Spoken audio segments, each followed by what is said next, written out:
Ooh, hello, hello. How how go it? How go it? Man, yesterday was a long stream, man. I knew it was gonna be long, but I wasn't really expecting it. But anyway, here we are again, the next day later, not long after, with another stream. Today's gonna be a little bit shorter, probably. Um, Not a super short stream by any means, though. But we're gonna be playing some Game Builder Grunge. I've been kind of talking about this for the past several streams now. Just mentioning, hey, come on by, check out some Game Builder Garage. I think it's gonna be a fun time. We're just gonna be making games on the Switch. It's a fun thing, and I think it'll be really cool.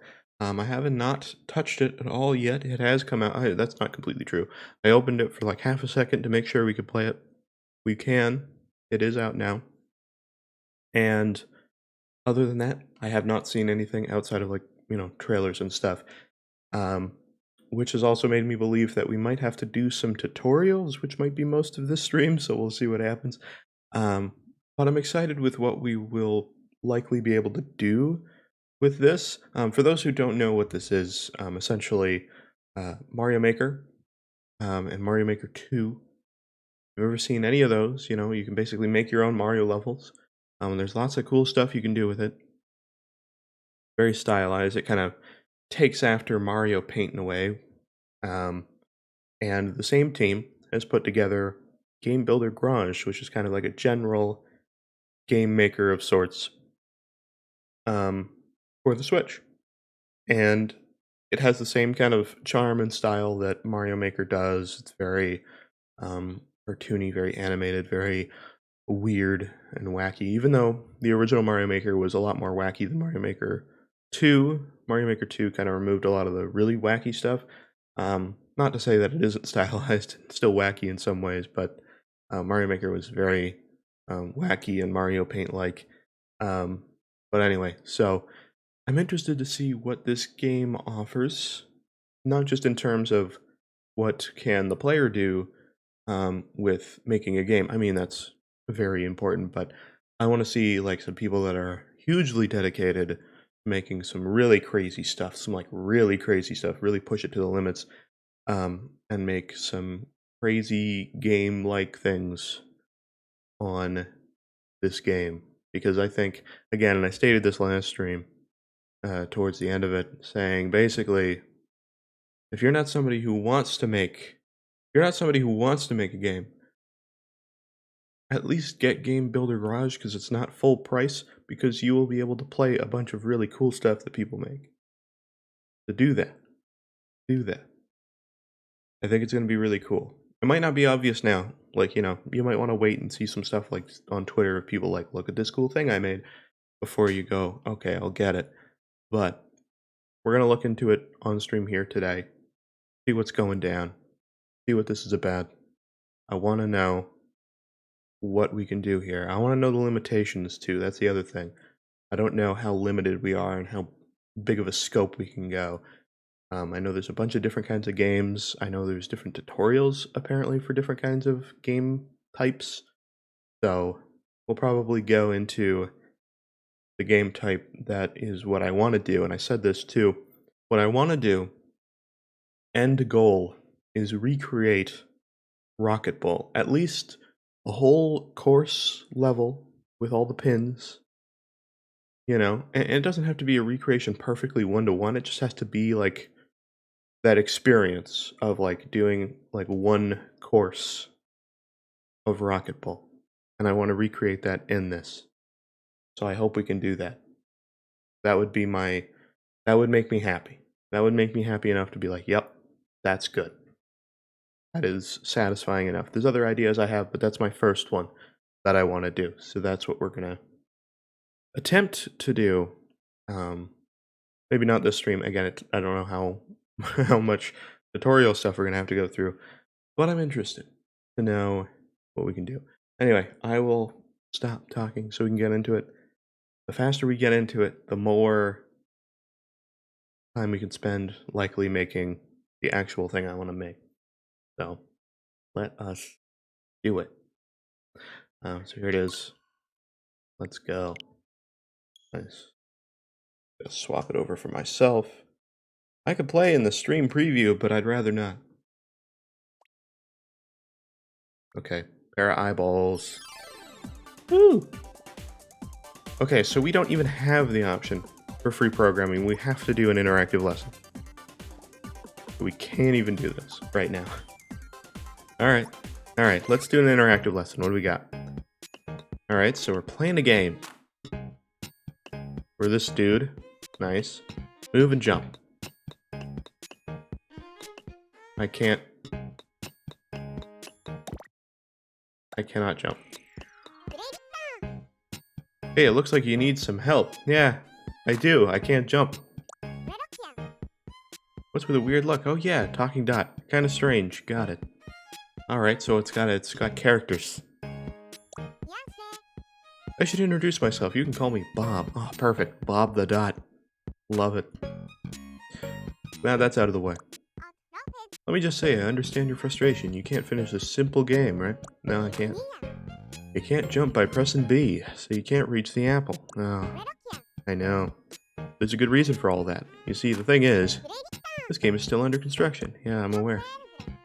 The way it is now, you'll never beat the game, no matter how many times you try to jump. Alright, so it's going to show us how to, situations like this, I like to say, don't get mad, get programmed. Yeah, okay. I'm probably not going to read everything this guy has to say. I might read it to myself, but we need to do a deep dive into this game to wrap things up. We need to peek behind the curtain, so to speak. Okay. Why don't we do that now? Let's do that. Yeah, I got it. I'm pressing it now. Woo! Look at this. Oh, if it isn't our Bob, good to see you. Oh my god, we have characters out of this? Hey, ya, Bob. Hello. Oh my god, there's so many characters here. I didn't realize they were all going to interact with our Bob friend. Welcome to the inside of the game, riskRED. Oh, thank you. So you want to know about all our friends here? I mean, I have a general idea, but... these beings are called Nodon. These are all kinds of different Nodon living inside your Nintendo Switch console. If you call up Nodon onto this here program screen, then connect them together, then pow, you actually altered the game's programming. Wow! This place, where we use Nodon to do our programming, has a nifty little name. It's called the Game Builder Garage. Oh wow! Oh my god, he said the title! He said the title in the game! Wow! That little fragment of a game you played earlier was programmed in the Game Builder Garage. Yeah, I got it. Man, it's like they assumed I bought this without any knowledge.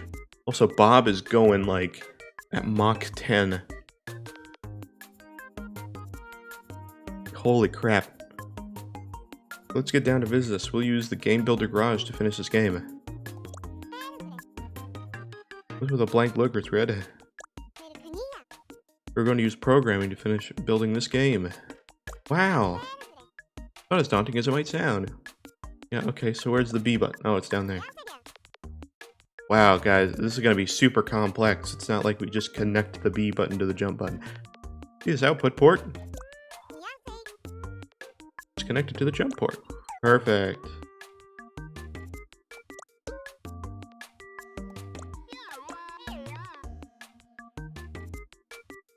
Okay, how do I...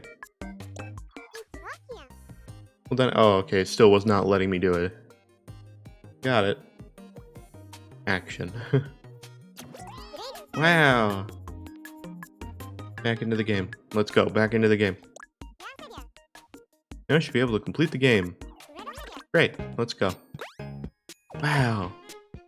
I hope the jump's customizable in a sense. And stuff like that, because that was just like, oh, now we can jump. You did it. Great job. Thank you. You had to finish building a game with a bit of program. Well, I mean, it was just connecting one thing. Okay, back to the program screen. Nice. So, what do you think? It's fun learning how to program a game, right? Well, I mean, I haven't learned anything. Actually, I think you might have a real knack for this. Oh, wow. How about it? You want to program some more games? Sure. If you do, then maybe you'd be interested in your new pal Bob's interactive lessons. But just now, you go through programming all kinds of games with me as your guide. By the end, you'll have what you need to make your own game all by yourself. Nah. But this can't be. Leaving your talents on Earth would be a huge loss to the world of programming. Alright, I guess I have to do his interactive lessons. Literally forced into it. Perfect! Wow. Look at how liney he is. Oh no, this thing doesn't have emotions, it's literally a dot. In that case, I've got an awesome bunch of games for you. Let's take a look. Oh my god, do I have to do all of these? We'll be making 7 games in these interactive lessons. In the first lesson, we'll make Tag Showdown, which is just a simple game of tag. Oh my god, we have to do all of these. Alright, well, we'll do some of these, obviously. But we'll definitely not be getting to our actual game that I want to be making this stream. Oh my god. We'll use some unique features of the Nintendo Switch console in On a Roll. Huh. Alright. Alien Blaster, okay. Risky Run, oh, okay, so it's our... like a horse. It's Mario, we can make Super Mario Run, guys! Amazing. Mystery Room. Okay, 3-dimensional puzzles. Wow. Next lesson will make a computer-controlled car to race against. Alright, cool. And Super Person World. I love that name. Welcome to my game, Super Person World. Lesson 7. Oh my god, there's so many lessons. By learning to program games like the one I just mentioned, you'll learn the skills to make your very own games. Okay, I'll be waiting for you in the first lesson. Be sure to pay a visit. I've been the ever knowledgeable Bob. See you later. Okay, is this the first one or... riskRED? Hang on a sec. Oh my god, we have Bob, the inverted Bob. My name's Alice. Oh, wow. So, not Bob. He's the excitable one you already met. I look similar, but I'm Alice. How do you do? Please don't forget. Call me Bob or anything like that. Okay. You know how you got that game to work just now? Be honest, you don't really get what made it work, right? I mean, that's totally fine. You just started with all of this stuff. I mean, I understand that I connected that to do the thing, but like, how did the jump get determined? I mean, that's totally fine. Yeah, wait, I read that already. But you know, if you're going to make your own game, you'll need to understand what mechanisms to do what. That's why I've set up some checkpoints to help you. I'd like you to come to the checkpoint before lesson 1. I'll be waiting. Oh, I completed that one already.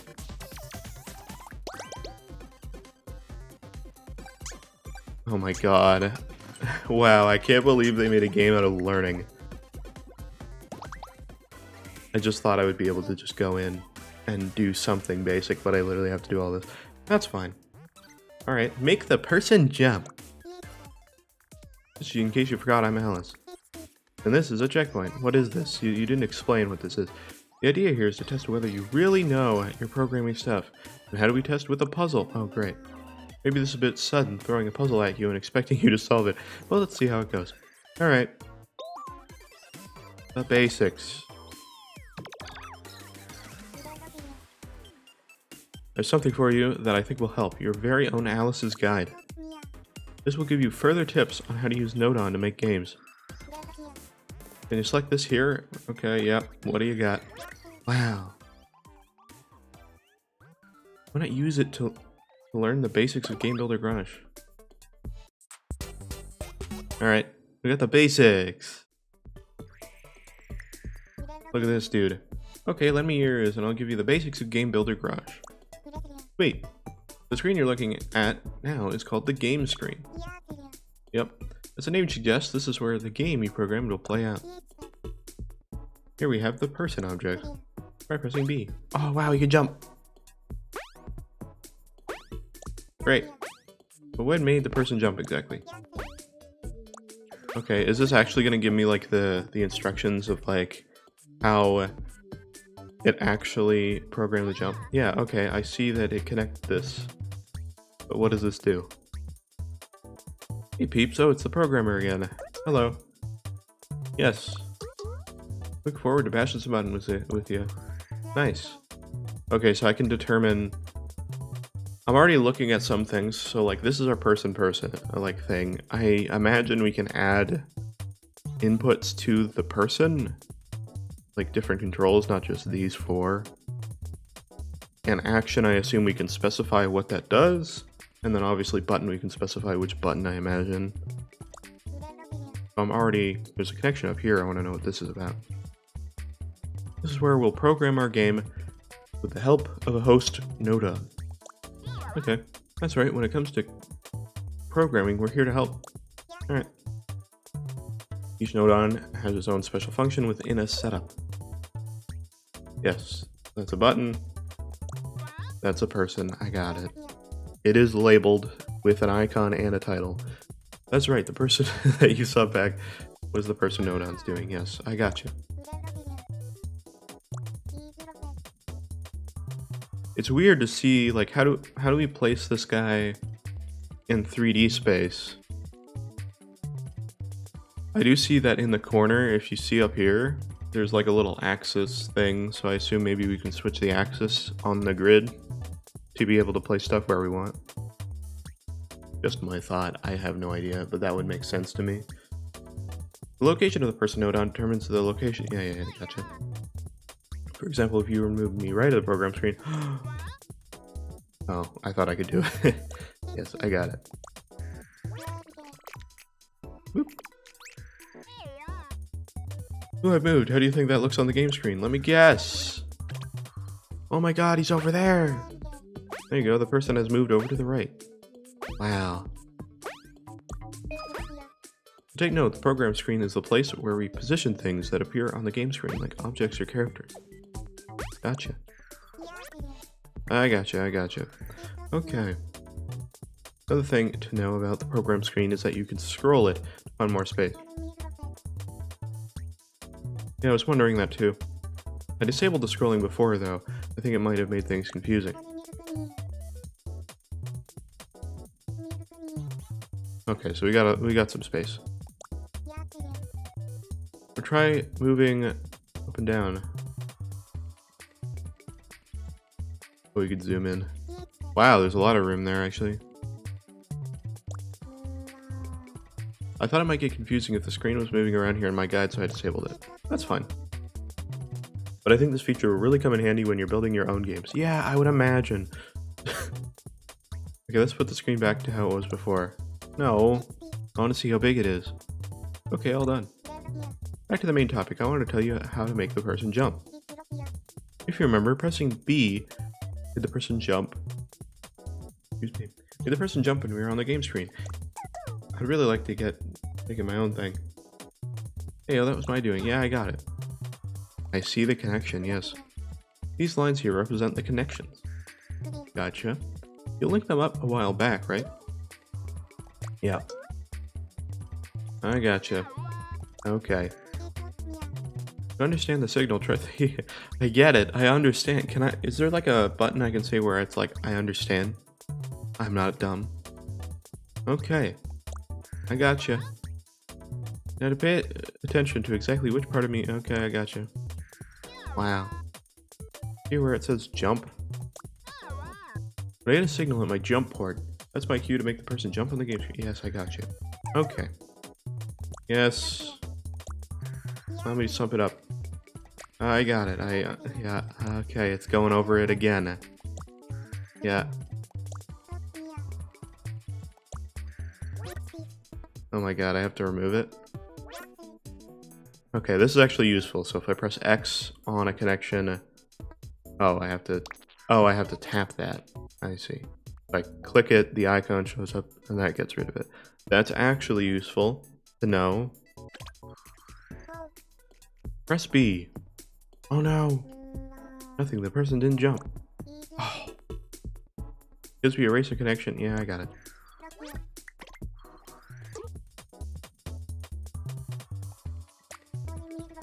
Fix. Yeah, I like how there's no label on it now, either. Why is there no label on it now? Wow, there you go. Connecting Nodon together is one of the most important parts of Game Builder Garage. In fact, I'd say it's the most fundamental aspect of working with yeah, I got it.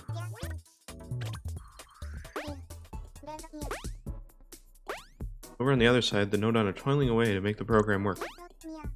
Once you understand how things work in the background, you really start to look at them differently. Okay, but how do I, like, control the aspects of this jump? Is there a way to do that? That's what makes programming fun. Not really programming, it's just connecting things. Hey, riskRED, yes, I remember you. I was literally just here. Oh my god. How many times are they going to tell me how to jump? Oh my god, finally. Did you get the hang of the Game Builder Garage? Yes, I think I got it. I know how to jump. I'm like super knowledgeable on how to jump now. And could you close it? Nah, I don't know how to do that. I didn't program the B button to go back. I'm going to test your knowledge of the basics with a puzzle challenge. Alright, I got it. Oh my god. Make the person jump! Oh my god, guys. Oh my god, could you... Welcome to the puzzles. Come on, just let me do it. I know how to... I could do it in 2 seconds, dude. Okay, here's where I'll be putting you through... Oh my god, I can't read. Here's where I'll be putting you through your paces with some puzzles to make sure you grasp the basics. Alright, I don't know how to make the guy jump, though. He didn't tell me 5 times, only 4 times, and I haven't processed the information. Clear the puzzle you need to make the person collect the apple. Okay, I gotcha. How are you going to get it? I wonder. Oh man, would it be by making the person jump? As things are, there's nothing you can do to make the person move. You'll need to make a change if you want to get the apple. In fact, you'll need to do some programming all by yourself. Okay. Really? You've kind of led me here. Keep in mind, you can't just enter whatever you feel like in the puzzles. Yeah, can I just drag the apple over to the player? The only way you're permitted to solve this particular problem is by connecting the button node on. Yeah, I got you. So how do you think you can help the person get the apple? When you think you've made the necessary change, head over to the game screen. Yeah, I got you. If it doesn't work, just head back to the program screen and try again. Gotcha. Give it your best shot.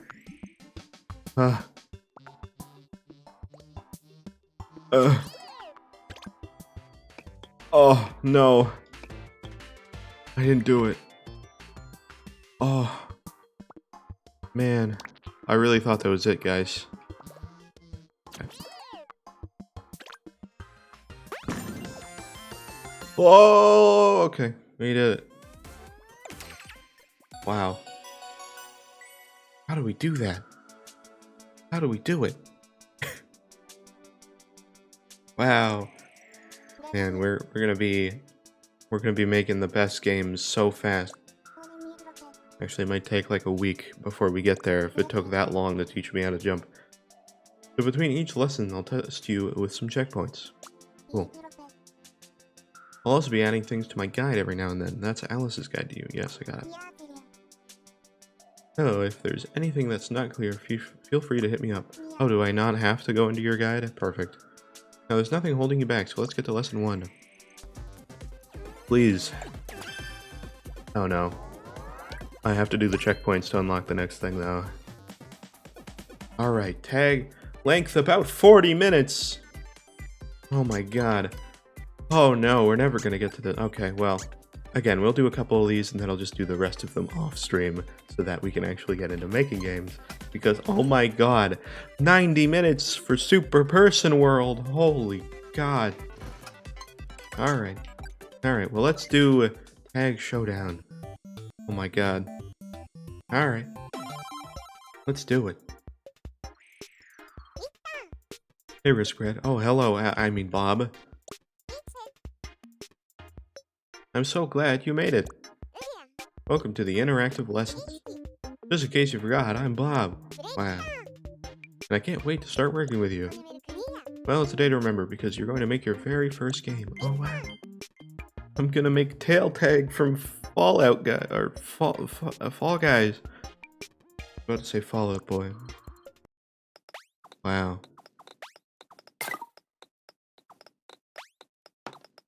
Actually, it's a little bit more gruesome than that. They just exploded. Jeez. I don't want to have to program that exploding. Deadly. In this game, a tagger will chase after a runner while dodging a torrent of rolling balls. Sounds fun already, right? Yeah, it sounds fine. And this thrilling game will be played out right here on the game screen. Of course, you can't play anything just yet. I mean, you haven't even programmed the game yet.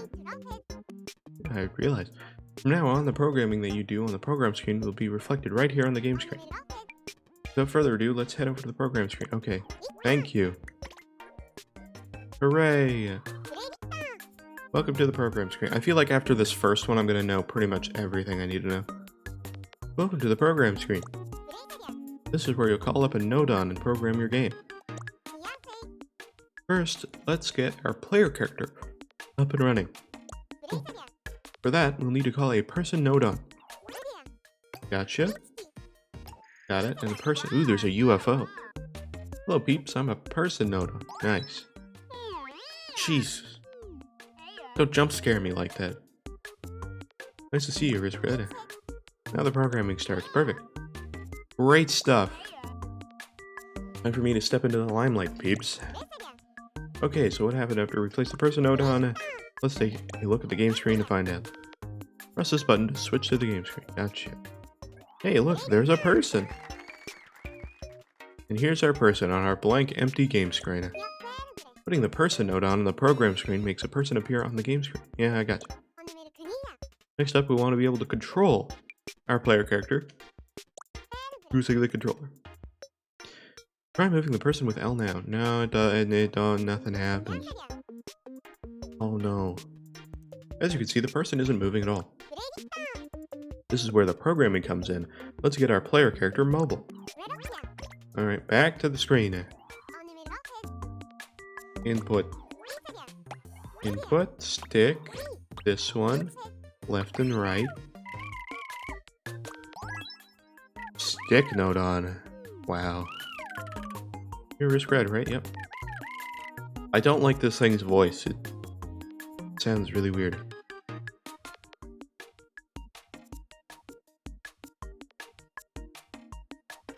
I like that it actually shows the threshold like live when you do it. That's cool. I bet you can't wait to move that control stick around. I'm already doing it. I got it. Oop. There you go. Hey, Sticky, time to do what you do best. Setting over the control from the stick. Boing. Nice. No, I don't want to go there. I want to put jumping on it too. Got it. Whoa. I can move. Amazing. Our player character is moving with the stick. Wow. Amazing. Okay. Bravo. It's gonna get confusing when I program something to A though, isn't it? Now, with that covered, we can move on to something else. Wouldn't it be good if the person can jump when a button is pressed? Yeah, that'd be great. That'd be pretty cool. Man, I'm an expert of knowing how to jump. But first move... Oh, you want to move the guy. Gotcha. Button press. B button. Yo. It does not seem that complicated to understand right now. It's mostly like the perspective of stuff and how to like build the level layouts that's confusing. Just because I want to know how like 3D objects are placed and determined outside of just being a square. Because if that's the only thing we can do, then that's kind of not great for what I want to do. But we'll see. Call me Button Nodon. I'm your button bashing buddy. Ah, if it ain't my pal riskRED. If buttons are getting bashed, I got it covered. Bop bop. Nice. Let's move our dude. Let's connect him to jump. Go back. Alright. You can jump. It's very Mario like jump where like you tap it and you go low. If you hold it, you go really high. Okay, cool. Okay, guess what? You cleared step 1. Oh my god. Good job. Nice. In this step, we made it possible to move the person. Wow. Alright, we'll get ready to build the level from our game of tag. I don't mind saying that. I'm pretty excited about that. See you in the next step. Oh, do I have to like select it? Yeah, we have to go back out. Moving characters? Yeah, I got it. Do I need to do Alice's Cat? I hope not, because like it's basically just restating what I just did. Let's get right back to building our game of tag. But first, let's have a little look back at what we've already done. Try using L and B to... Yeah, I got it. We already did it. You got it. Thanks for your top-notch work in the last lesson. You can move the player with the controller. Perfect. Can I use motion controls to move the character? That would be annoying. This time around, we'll be building the floors and walls. There we go. This is what I want to know. I assume it just works the same as like where we put our person. We'll be making the floors and walls, but first, we need to decide where we're going to put the entire level. Okay, so I saw this like frame node on that looked like it was like the screen view. So I'm curious about that. How about in this space up here? That should do. I'm glad that's settled. Now we need to make sure this area is shown on the game screen. I gotcha. But if we're going to do that, we'll need the help of the game screen node. Yeah, okay, so I was right. Objects, game screen camera. Oh, interesting. I'm curious what the camera will do. Ooh, first person and advanced cameras. Cool. Hello, darlings. I must say you look radiant today. Great. Okay, it looks like we will be able to do some complex motion and stuff, which is great. Oh, you're riskRED. Everyone's saying you're the next big thing. Oh, thanks. With you at the helm, this is going to be a simply stunning production. We're sure to rise to the very top. Nice. Make use of the game screen node on. We can determine which part of the program screen will be reflected on the game screen. Perfect. I couldn't have put it better myself. Whatever I frame will appear, vividly and thrillingly, on the game screen. Wait, so if I put a button in there, will we get a giant button? Let's make this game screen node on a little bit bigger. Oh, okay, we can resize it. Nice! Now let's take a look and see what's happening over in the game screen. Lots. I think you'll notice that our player character is nowhere to be seen. There he is. You see, over on the program screen, the person node-on isn't surrounded by the game screen node-on. And there they are. It's like Little Big Planet, where you like determine where the screen's gonna be. Not that they can't be seen, it's just like, you know. Well, I know exactly what the game's gonna do. We're gonna put them up there, and then it's gonna be like, oh wait, they disappeared, what happened? Oh, you didn't make a floor! Watch me be right. Wonderful, now the person is in the limelight. Yep. See ya. Look, now we can see the person reflected on the game screen. Yikes, but not for long. There they are.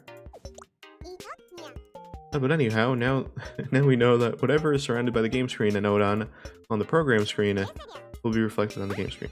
I gotcha. But we're not in great shape if our player character can't stay on the screen. Yes, we need a floor. I assume it's an object. You'll, of course, need an object node to make the floor. Yep. Simple objects, blocks. Alright, name's object node. Perfect. Due to the name object node-on are node-on that make objects appear on the game screen. Wow. Well, he's not wrong. Cool. Gotcha. Well, I would like to make it bigger than that, but okay. Oh, did you see that? Oh, sorry, I should mention, with nothing to keep them up, objects just drop right out of the screen. Do you have a way to freeze them? Let's head back to the program screen and fix it so the object doesn't fall out. First, select the object node-on. Ah. Oh, they have settings. Destructible, visible, solid, movable, color, material, connection type. Oh, and the rotation and everything, the position. Okay. There might be a bit we can do with that. I want to make like really like kind of like smooth terrain that has like different, you know, bumps and stuff, and I don't want it to just be blocks for what we want to make later. I'm curious if we can do anything like that. Probably not, but maybe we can like put objects through each other and like kind of make it by merging them in a way. I don't know. We'll have to see. That'll be more complex later, but the settings screen is where you can make all kinds of changes to a node-on. Perfect. Okay. Oh, movable, destructible, and destructive. Okay. Well, we don't want it to break or move. I understand what's happening there. I assume destructive is that it's... I'm not sure what the difference between destructible and destructive is. Mostly because I don't know how the game's referring to that. Alright. There we go, it's frozen now. Perfect, the object is staying where it should. The person isn't falling out of the screen either. Yay! So, I'm sure that floor is big enough. Oh, I'm not sure that floor is big. Yeah, that's what I thought. Okay, assume we just get controls for that. Yeah. Okay, we got a lot of... Okay, that's the maximum height of the object. I assume that's screen height, so that would probably make sense. Oop. There we go. Perfect. Let's check out what happened to the floor on the game screen. It's really big now. Now it's a much more reassuring size. Cool. I like it. The player won't fall off quite so easily now. Nice. The floor is doing its floor thing, but its color is kind of plain. Yep. I saw where we can do that. Alright, back to the settings.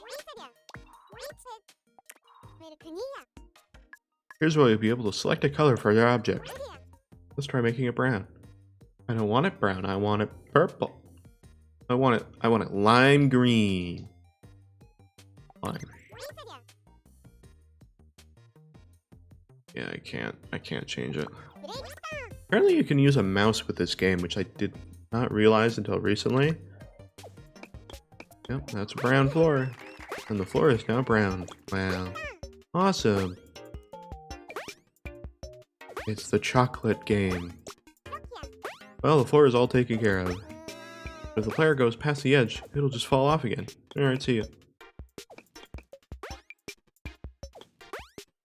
Yeah, I'm stuck. Perhaps some walls would make this level a little safer. You think you can do like screen wrapping? Where like if you go to the right, then you come back on the left? I don't know.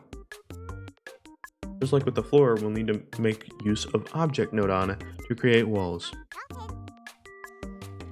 Calling up more object node on, changing the settings again, sounds like hard work, right?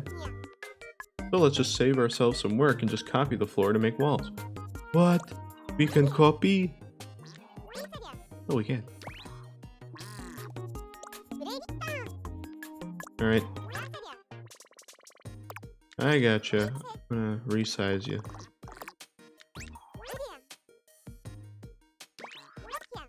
Cool. Make some walls. And back to the screen so we can see it. Wow. Behold, some nice safe brown walls. I assume we're going to shrink our player down, likely. No need to worry about our player falling into the abyss now. Head back to programming screen.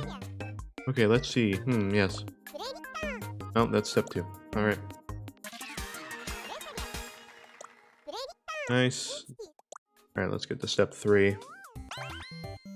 See what we got in step 3. Alright, cool. And there you are. Time to continue programming our game of tag. Last time we made the floor and the walls. Alright, yeah, we got our player moving. Alright. Literally said that we were going to be making the person smaller, and it literally is saying, hey, we can make the person smaller, making the level bigger. Let's do that. That's literally what I thought. Wow.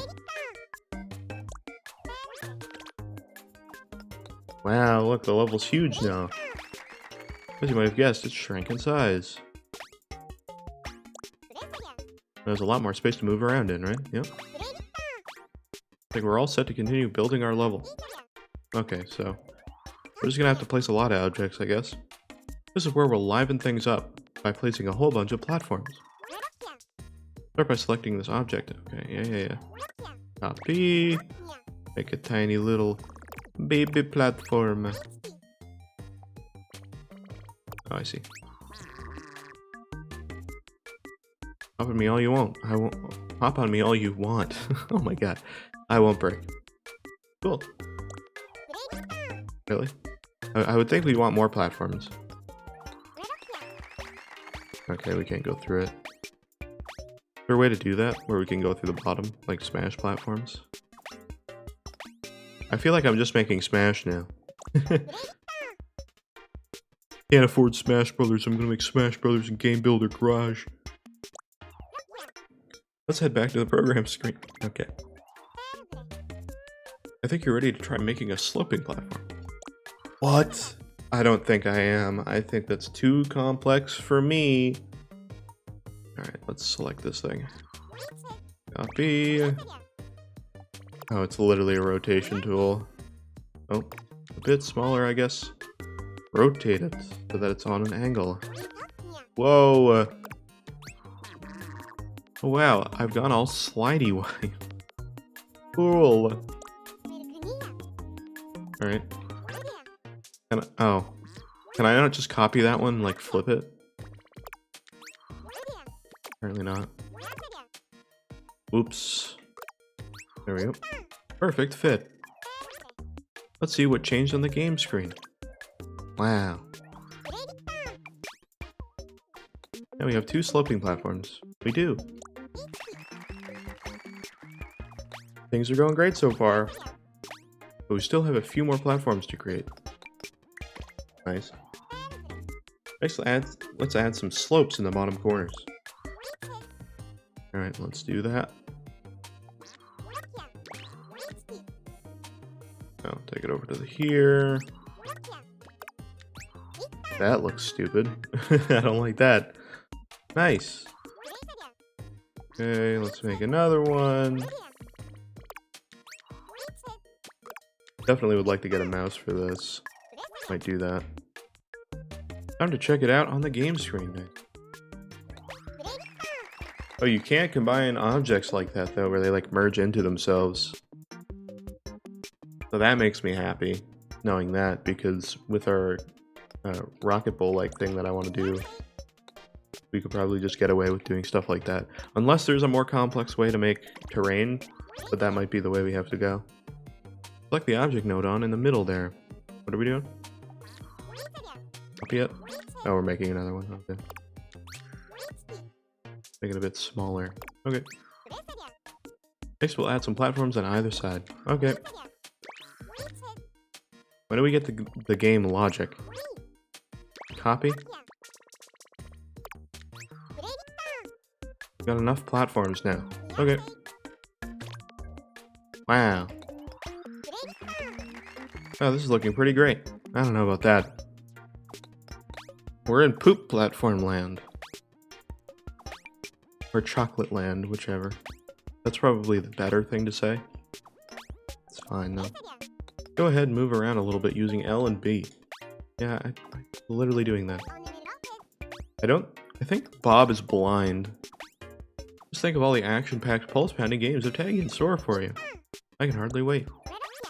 Well, except we don't have a second player or any... Okay, whatever. And with that, step 3 is complete. Wow. Cool. Music's nice in that, but anyway. Alright, cool. It's gonna be a real turning point. Our game of tag is about to become a 2-player game. There's only me, though. You can't do that. Alright. Making the tagger. Alright, game logic time. Great to see you again. We're already halfway through programming our game of tag. You're zipping through this stuff. In this step, we're going to create a second person to act as a tagger. Then we'll have a real deal, bona fide 2-player game. Last time we added some interesting touches to our level. Platforms, yeah. Let's warm up by moving the player character around the level. Yep. Can I make a sprint button? Or action button? Imagine what it'll be like when there's a tagger chasing the player. Cool. Let's go ahead and create a tagger over on the program screen. Cool. Let's do it. Before we make our tagger, let's adjust the position of the person a bit. Oh, okay, we're putting them there. Oh, I see, because we want another person there. Good idea to move over other node on attached to the person node on too. It'll make things a bit easier to understand. Can we not batch move things? You have to move everything one by one? Alright. Okay. Let's take a look at the game screen. Here we are. As you can see, our players moved from the middle to the right side. Okay, those preparations are done. Alright, let's make some stuff. We can use another person node on for our tagger. Copy our person, which does not copy over... Okay, yep. Yeah. So that does not copy over our controls.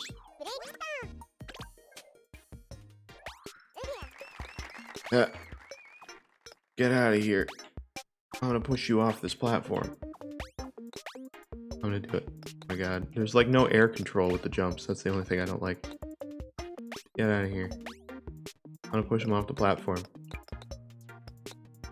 I'm mostly curious what happens there. Oh no, nothing happened. Okay. Try moving them with L and B. The person on the left-hand side isn't moving. I guess it's not that surprising. We still need to do the necessary programming to control the second person. Yeah. Let's head back to the program screen and handle that. So now that we have 2 characters, we'll need to figure out how each one will be controlled. Since this is a 2-player game, we'll need to have 2 players controlling 1 person each at the same time. Controlling 1 person with the left Joy-Con and the other right would be ideal. Oh my god, I gotta get Joy-Cons out. Okay, hold up. This game's forcing me to switch controllers, bro. Stop. I literally charged this controller to use it. Fine. Alright, change grip order.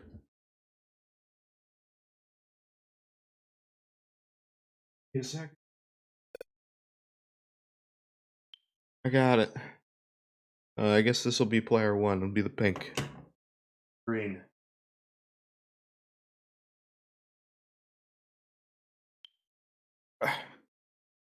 They were on the switch, I had to grab them. Okay.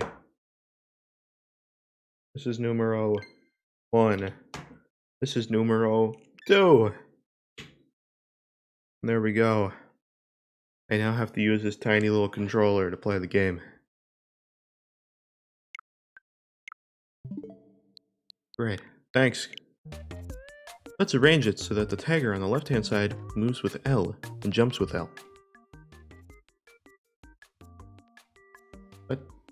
Oh, do I have to do this? Oh my god, it swapped controllers on. What? No. Are you kidding? No. Why? Why? It's forcing me to do it this way now.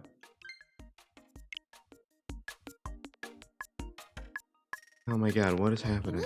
It told me to do it with 2 controllers, and now it's forcing me to use both of them together. As for the runner on the right-hand side, let's control them with R. Okay. Wait a minute, what? Now we've got a plan, we can program the controls. Let's start with the tagger. First, we need to call on the stick node on. Select input. Okay, let's do that. Stick movement, L, left and right. Boing. Alright. For control stick wiggling, yeah, I got it. Bring it over here. Link it up to the person's left-right port. Hold on. A little tiny.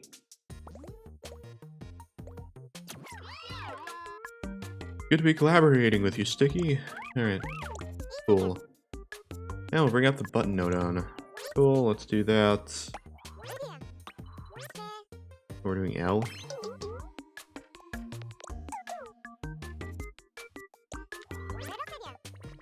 What is this for? Oh, this is for L is the button you're picking for this? I feel like there's honestly better options here.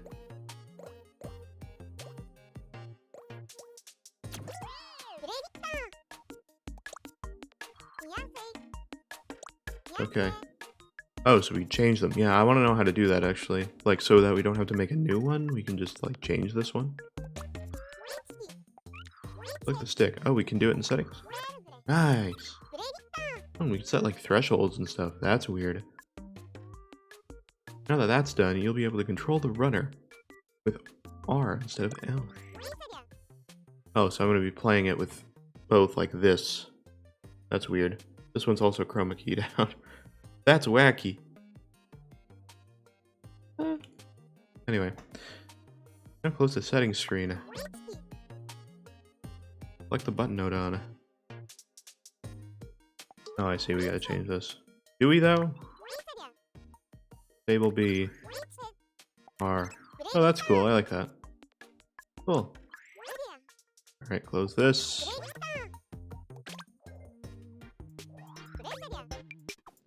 Oh, that's confusing. Here we go. Hello, me. This would be a great way... Hold on, actually, this has given me an idea for an idea I already had. Now, I had an idea earlier for a game I didn't want to mention yet. And I still won't, because it's still not quite the mechanic I was thinking of. But anyway, okay. I'm moving the tagger with it. Yeah, I got it. I'm literally doing this.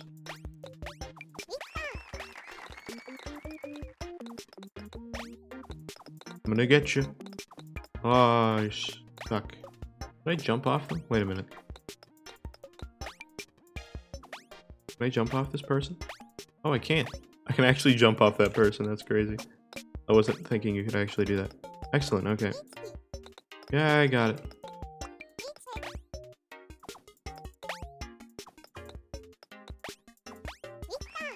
Yeah, we're cooking, okay. I can control our runner and tagger separately. Oops, right now the runner and the tagger look exactly the same. That could be a problem. Yes, it could. It literally caused me a problem. I'm like, which one is which? Okay, we're just gonna switch their colors. Let me guess, you're not gonna let me pick. Okay, that one's red.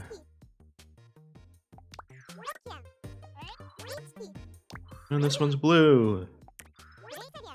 Oh, it's a light blue. That's weird. Nice. Hello. Now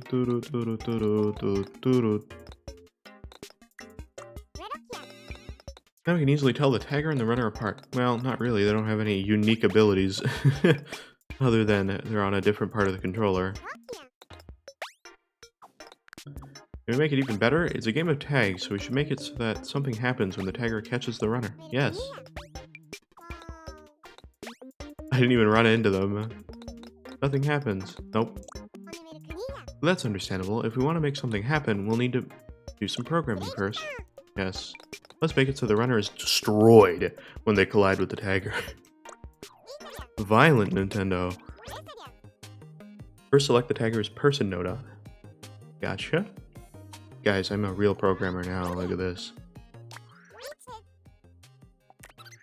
Oh, I see. Now they're destructive. And this is destructible. I understand. I get it. And if we had the ground as destructible, I understand. So basically, destructible means it can be destroyed. Destructive means that it's going to destroy something. So our one player is destructible, going to get, yeah, gotcha. So if we wanted to make like a lethal ground, like lava or something, we'd make the player destructible, make the ground destructive. Okay, so anytime you have a player, you're mostly going to do destructible.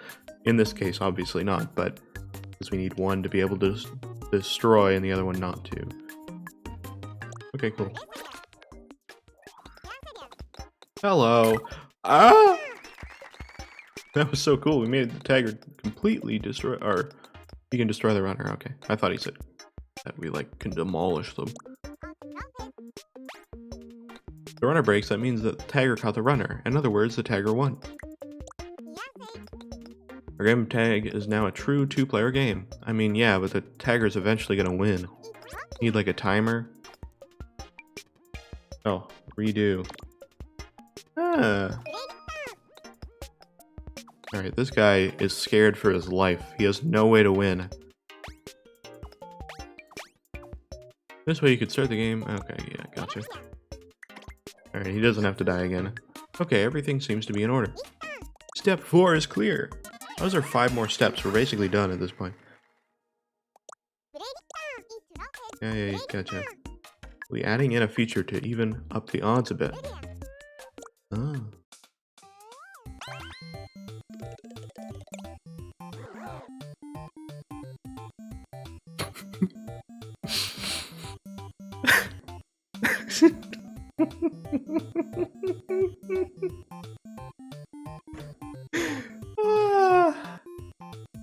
Oh no.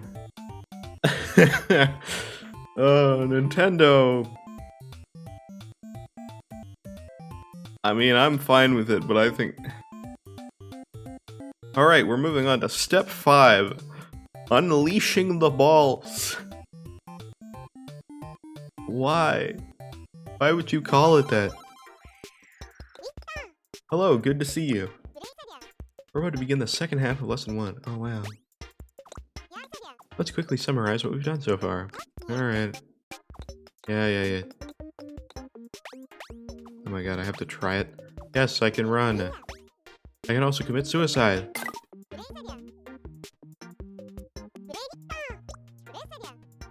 It actually wanted us to do that. Tagger's a little too strong. Yeah, just a little bit. Oh, we're adding some balls. We're unleashing the balls. So first, the rolling balls. Okay, we need a launch object node on. Ah. Launch object. 10 objects, jeez. Oh, this one's scary. Who's calling me? Launch object node on. You need me to throw things? Is that what you want? Yeah, it is kinda actually. You want me to help build your game? Is that it? Yep. Wait, you're the game programmer, aren't you? Why didn't you say so? Of course I'll help. I love making stuff. Just tell me what you want. Full hot air and objects. Alright, let's put them there. Jeebus. Ah. Oh my god. A blizzard of balls!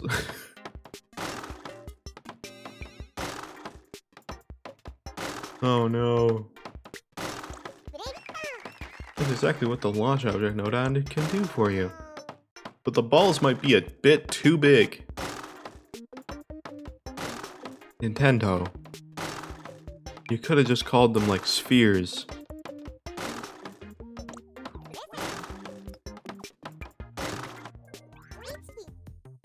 Oh, did we just shrink the size of this? Wow! Okay. Let's take a quick peek and yeah, gotcha. Nice. Ah! There you go, the balls are smaller. I cannot be the only one that's going to laugh at this. I cannot be the only one. However, I think we could have them tumbling around this level in an even more exciting way. Cool. Let's put an extra platform above our runner and tagger. Okay, to the program screen. Man.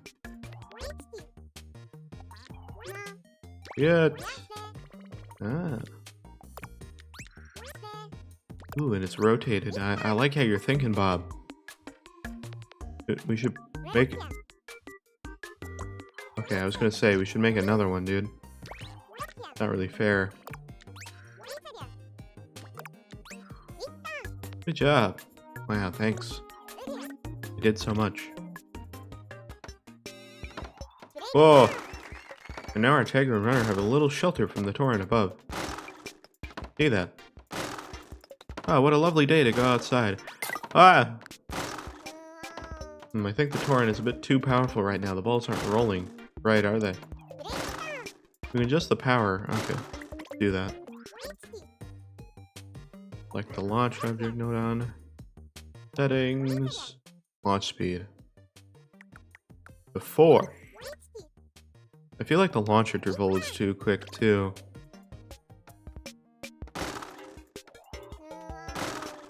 That's much better. We've tamed the torrent now. Yeah, but they're killing themselves. Let's see how each ball breaks when it hits the next one. I think we need to make the interval. I literally just said that. Come on, man. I think I understand. Oh, we're increasing it in the seconds. Gotcha. Okay. Oh, I thought he was bringing me over there for some other setting. Apparently not. We've extended the launch interval. We have to wait a little longer. Okay, just a sec. There we go. Oh, there we go.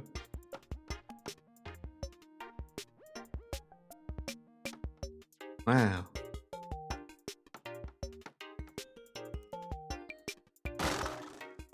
There we go. It's a very violent sound when they explode, by the way. With that fixed, we got the balls rolling the way we want them to. Bet you're thinking, we need some rolling balls over on the other side now. I mean, that would probably be good, yeah. We have to rotate it, don't we?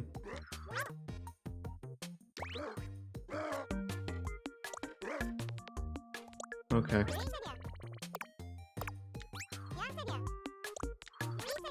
Oh, we have to do the settings? Oh, I see. We actually have to specify the axis. That's interesting.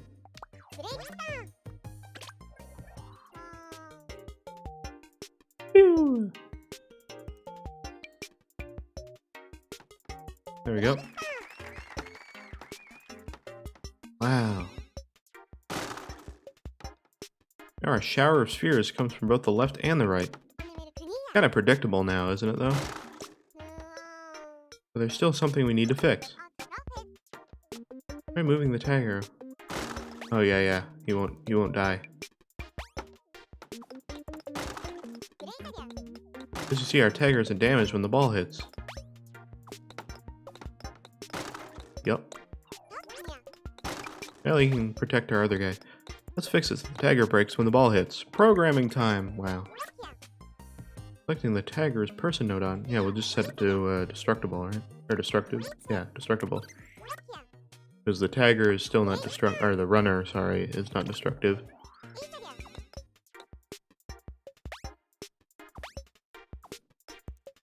Well, I would, but the ball isn't here yet. Ah. I'll try. Well, they're both dead. Imagine the tiger pursuing the runner through a hail of tumbling balls. The drama, the peril. We got the makings of a truly thrilling contest. Alright, back to the programming screen. And let's see. Step 5 is clear. Great. Great job. Nice. The next step. Yeah, gotcha. Okay. What are we doing in this step? What are we doing? Gotcha. We've unleashed the balls. Automatic retry. Oh, perfect. That seems like a 2-step process. We're getting pretty close to completing the construction of our game of tag. Great. He's dead. Alright. In the last step, we really upped the danger by adding some destructive rolling balls. We unleashed the balls. Alright. This time, we're going to make it a little bit easier to play. You could say we're adding a quality of life upgrade. Wow. Wait a minute. Wait, Nintendo said quality of life? In their own game? Dude. Man, I'd really love if Animal Crossing got one of those quality of life upgrades. Haha, wink, wink, wink, please. If the tiger or the runner breaks, the player needs to press the retry button themselves to play again. Yeah. Seems like a lot of hard work. You're supposed to be having fun. Man, it's so hard to press a button. To make life easier, how about we add an automatic retry to the game? If the tiger or the runner breaks, a retry will be triggered. Sure. First, we need to call a node-on that watches out for things breaking. Namely, the object break node-on. Great! State change. Do we actually have state changes? My god, I don't like this one.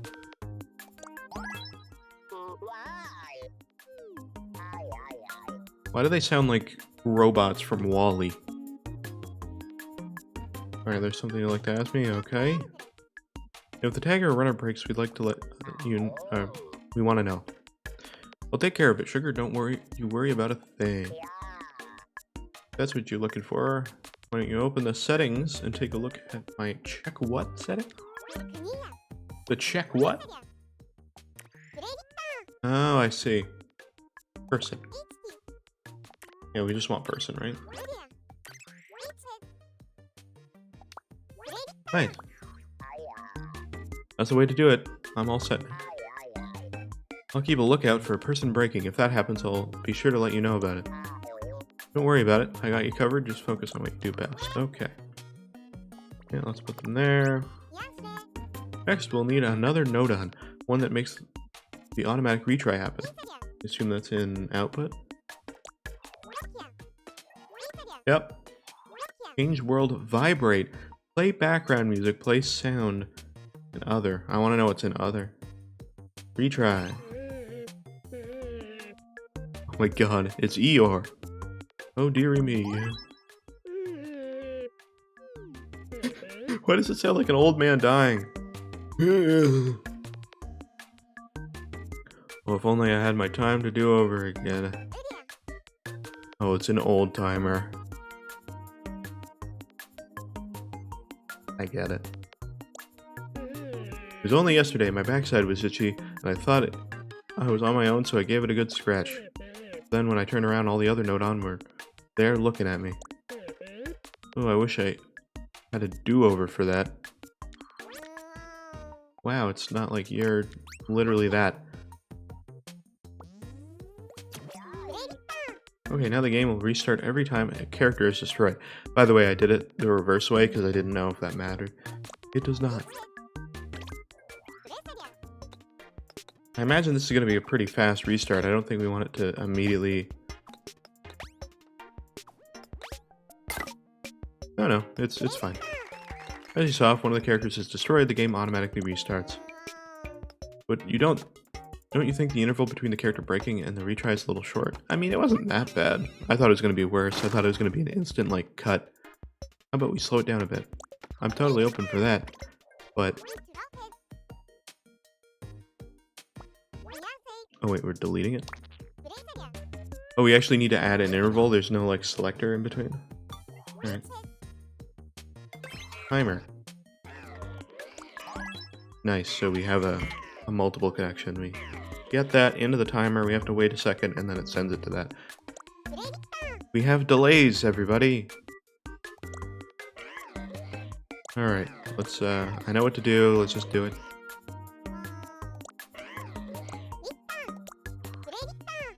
Okay, connect those, connect these. Now I have a longer interval between a character breaking and the retry. Oh, you don't want us to change it? Alright, let's see. The longer interval between the breakage and the retry now. I mean, I don't see much of a difference, but... Now players will have a little breathing room between matches. It's not a lot. It's really not a lot. If we're done checking that out, let's head back to the program screen. Okay. Okay, so, step 6. Okay, that was step 6. Wow, that was complex.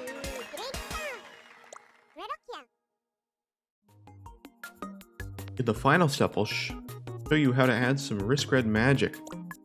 I don't even know what that is. Alright. Apparently they know what riskRED magic is. Whatever it is. Nice. Finishing touches. Whoa! There's a lot of note on there. Can you feel the excitement in the air? Not really. This step will be the last one, and then our game of tag will be complete. But first, let's recap everything we've done so far. We fixed it so that the runner is controlled with R and R. Likewise, the tagger is controlled with L and L. Yep. We made it, yeah, okay, blah blah blah. We got it, we know what we did, we just did it. So next, we'll harness your inspiration and creativity to change the color of the level. Are you ready for that? Sure. Start with this.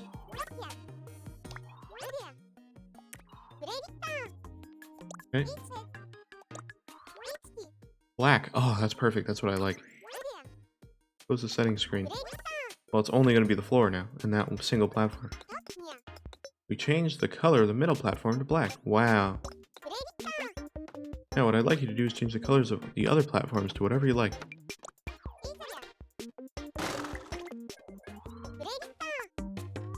Oh my god.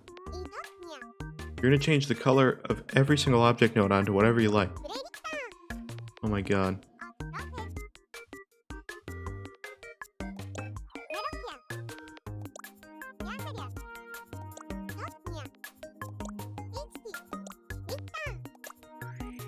Okay, well, all these platforms in the middle are going to be red.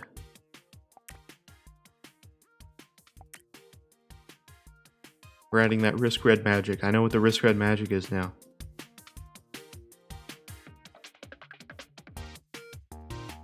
God. It is a little sensitive on the stick, I gotta say.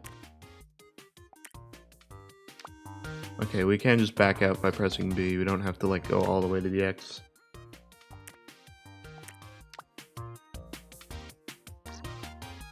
There's so many object node-ons here.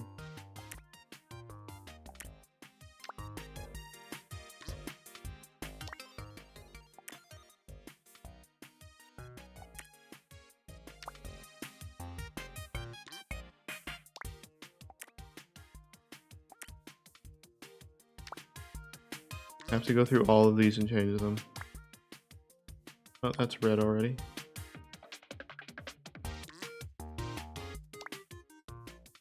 And these ones on the thing are going to be black. Like that, see? I'm going to change the color of the players too. Or wait, no, I made that red. I wanted black. Make it black. Oops, I didn't mean to do that. Is this object not selecting? Oh, it's because the settings are down there. Gotcha. Make them black. These two, I want the walls and stuff to be like all black around, but the middle platforms be brown or red. Sorry. Change? I don't know. Oh. And these walls. Okay. Also, can I kind of want to resize those so the walls are like all together, but I guess I'm not allowed to do that. Oh, I can change the colors of the balls too. I guess I'll make them white.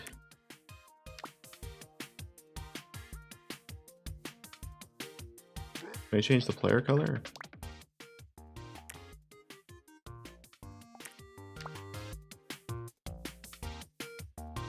Oh, I can, okay. This one's red. I don't think he should be red. I guess green. I guess blue works. Actually, no, purple would make the most sense.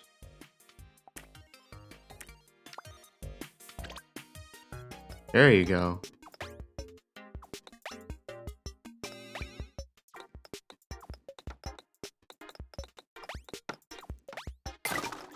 Well. Wow. We did it. Oh, wow. Yeah, right. It's a tag game, too, not just avoid the balls. Great, I'm good. Do you want to finish here? Yeah. Oh, done already? Yeah. Didn't take that long. Let's take a look at the finished game article. Somebody's at my door, apparently.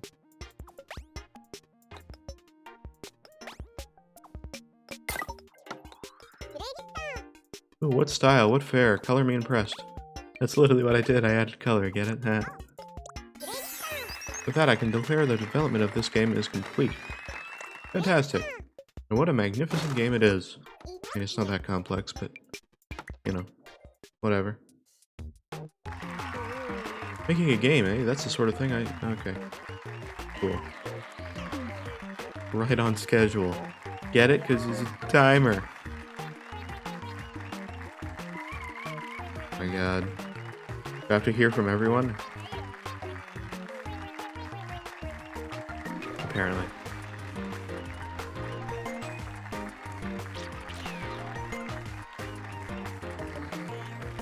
Okay. We did it. We made a game. We've come a long way already. I mean, not completely untrue, but not that complex. Alright. All that remains is have our game of tag take a place of pride in the game list. I am not uploading it to, like, online if that's something that I'm supposed to do. Wow, game complete. Congratulations on going gold with Tag Show going gold. I don't think we're shipping it to, like, Amazon warehouses to then have it sold. When a game is finally finished, we say it's gone gold. Yes, I realize that. Going gold for the first time is a monumentous occasion. It's also something a game can apparently do before it's actually finished. Cyberpunk. Let's keep it out for posterity by adding your game to the My Games list. Okay. Wow. Ah, so this is the game you made. I mean, Bob, honestly, you kind of made it. I just kind of did what you said. Oh, I guess you're probably a little curious about this place. Not really. I kind of get it. Okay, so you can have a total of 65 games, and I don't know if that can be upped, like in Mario Maker, where like you get points and stuff, and then it's like, oh look, you're good, so make more. I mean, that's also a lot of games. Well, this is the free programming mode's My Games list. Put simply, this is where you'll store the games that you build from scratch. Just as the name suggests, free programming, or just as the name free programming suggests, when you press this button, you'll start programming from the ground up. Even start with an empty environment. Of course, you've just gotten started with your programming journey, so don't worry if sometimes things don't turn out exactly the way you imagine. It's a day to remember. Your very first game is available to play. Why not ramp up the fun by letting friends play the game you made? No. We had your fill of playing that. Let's get back on track with lesson 2 of the interactive lessons. See you in the next lesson. Great. Okay, well we can do free programming now. Is this can we do everything now, or are we kind of blocked out of stuff?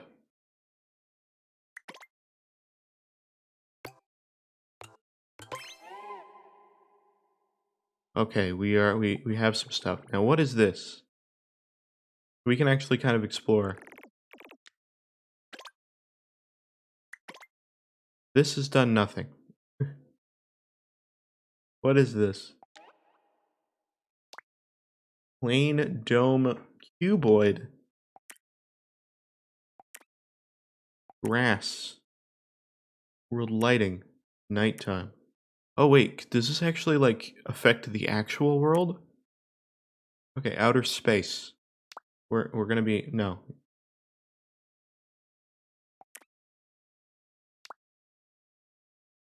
Okay, world material. No, we'll just do normal. Object appearance. Neon. Whoa, dude. Non-destructive. Let's do a sphere. Oh, look at that. That's pretty cool, dude. So we can like affect the world. So this is world properties then. I'm just gonna explore on my own. Because I don't want to explore through the main tutorials. I just want to see what's going on. Okay, so we said sphere. World appearance. The default. If we do that, then it'll just be space, right? Oh, it's like a metallic. I saw there was a space background. Where is that?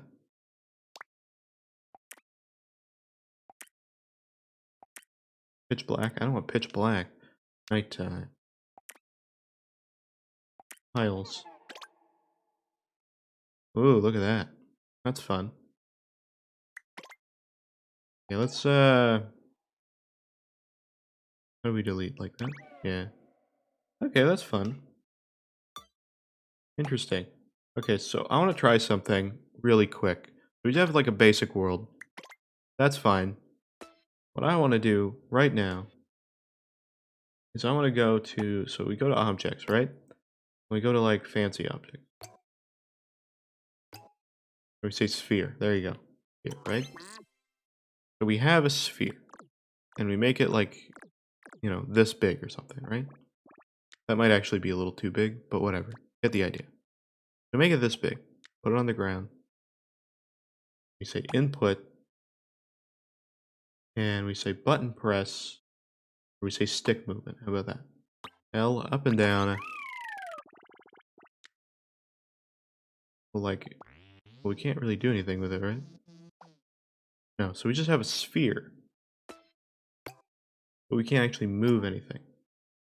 We only have these 3 things. But how do I become a sphere? Like, is there input? Motion.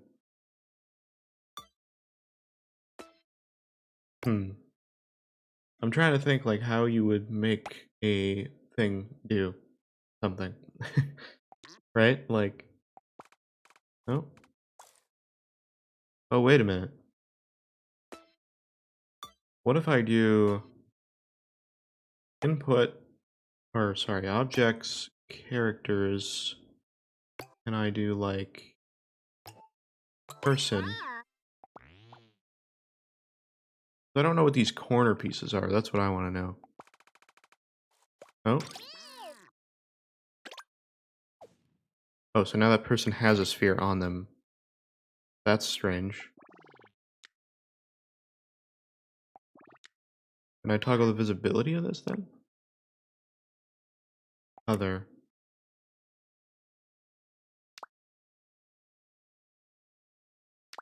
Okay. But what if I take this? Okay, let me delete this for a second.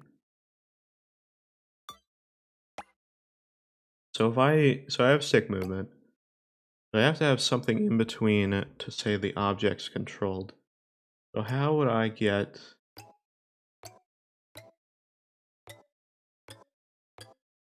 These are objects. I don't want that.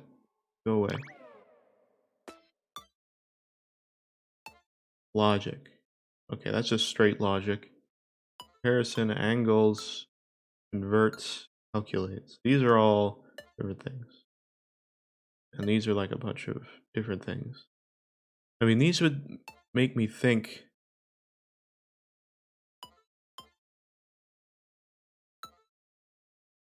I don't know if I can make a thing move with this.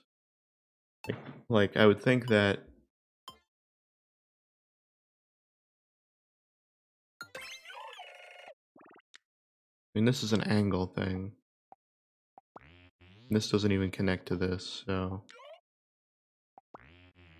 And none of these connect to these. That'll connect to the stick, which is totally fine. Other. No, I'm not fully sure.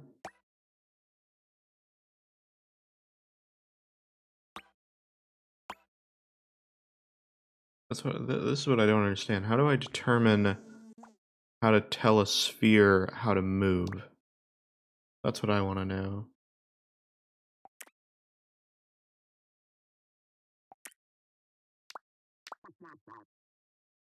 I don't know what I did with that.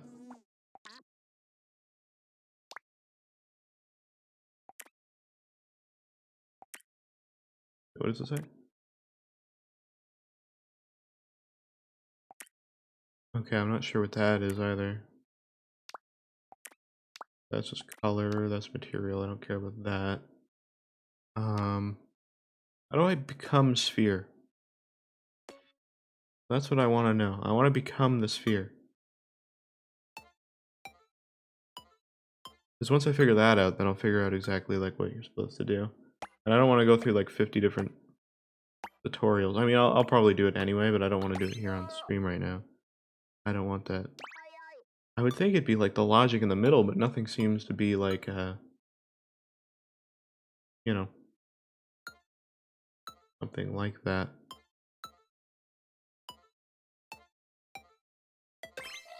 No, I didn't want to select a thing.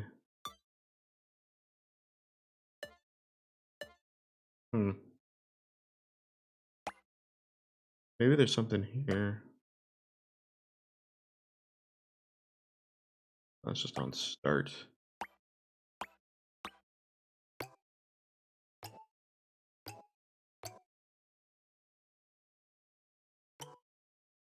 Okay, so these are fancy things. These are actual models. Special objects, moving objects. Oh. Oh, I see. This is just a standard sphere that I would put in something. So this is what I would want for a player.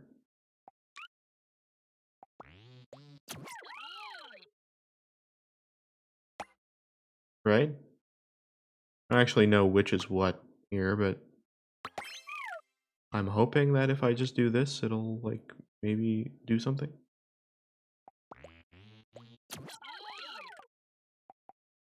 Hold on, I gotta move these. Move this to the top. This right underneath. There we go. Okay, so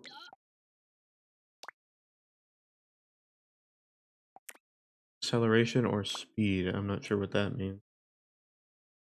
Color, that's fine. We'll do black. Oh, that's physics, I see. I got you. Okay. What does this do? I don't know. What did this do? Huh. What is my email?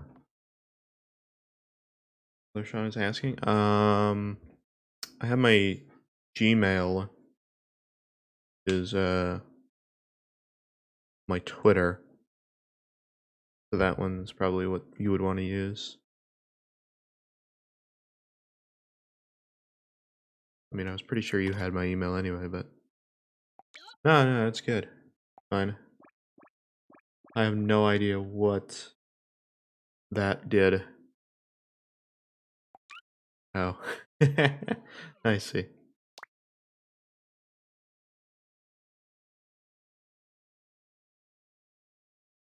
Okay. I don't know how that's determined there. That moves that. What? No, I don't want that connected to that. So the thing moves. Okay, world. This object moves based on its absolute position to the world relative to its own orientation or based on where the camera is pointing. Okay, let's try some stuff here. Only moving it in one way. Like when I do this. Oh, I see.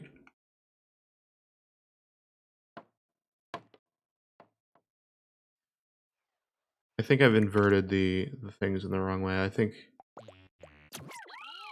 it's this and this. Yeah, I had it wrong. Okay, so we are sphere now in some sense, but we're only in a 2D world. So that's what I don't get.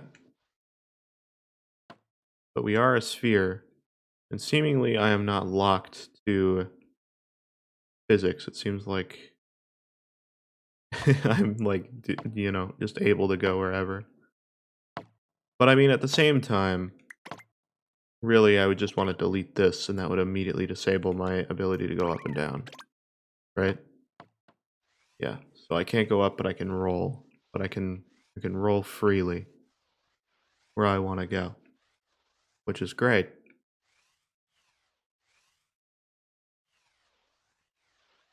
I do like that ability. But like, what? Okay, how do I do 3D space? There's this thing up here. Ah. Okay, so now we're on a z-axis. That's fun. Interesting. So wait a minute. That would move him up. What about... Okay, that was up and down. So if I do... wait a minute. There was forward and back. If I do stick movement up and down, I've got to assume the bottom one is forward and back. It doesn't have a label. Unless it does. No label on it, what it actually does. Kind of annoying. No, that's up and down still. But why is the sphere, like, not in the right spot now? Oh, I see. Because I moved the camera. Okay, so wait, so that's not forward and back then? Is this forward and back then? Oh yeah, it is, okay. I think it's relative to the axis, I think that's what that is. Okay, so we have a ball that moves in space now, which is great. What I would like to do is not have it be a control like this. I would like it to be like a, say our ball is here, right? And then I have like a power thing, and then it just goes like this. Like that's what we want. Mind you, I don't want it to be, you know, top down like this. I was just doing that as a test.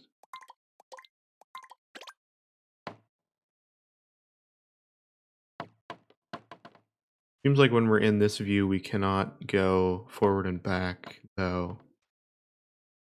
We can only go side to side, and now this is up and down. Oh, wait a minute. Does that literally completely change? So if I move this connection here, which I cannot get onto, really need a mouse for this.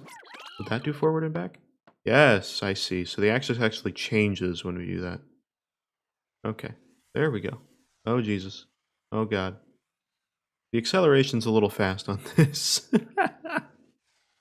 Oh, my God. Okay, so we have a ball, which I like. So what I want to do is, if you've seen Rocket Bowl, we'd have our ball here, right?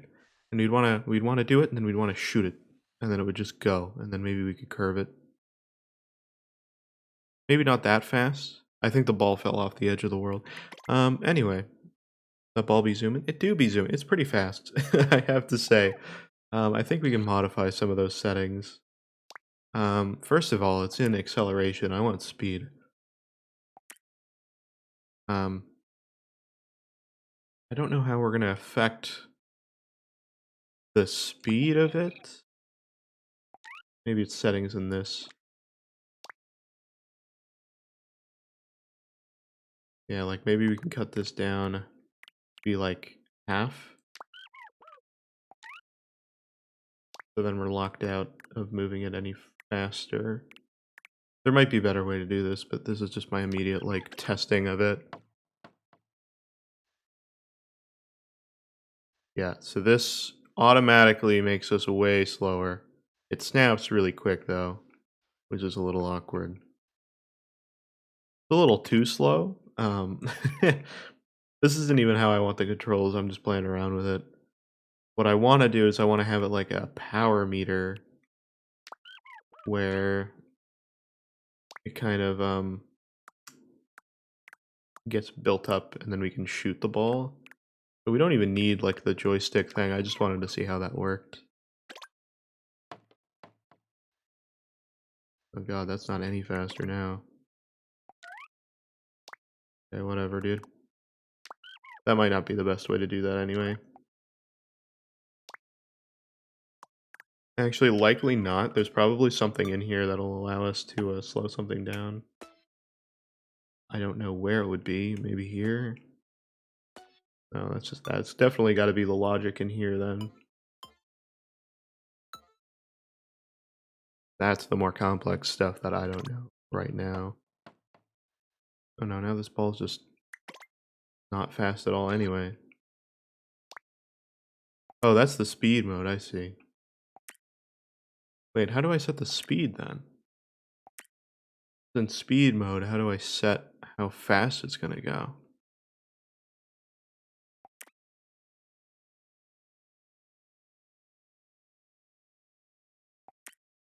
Okay, not sure on that yet. Let's just use acceleration because that allows us to move it right now.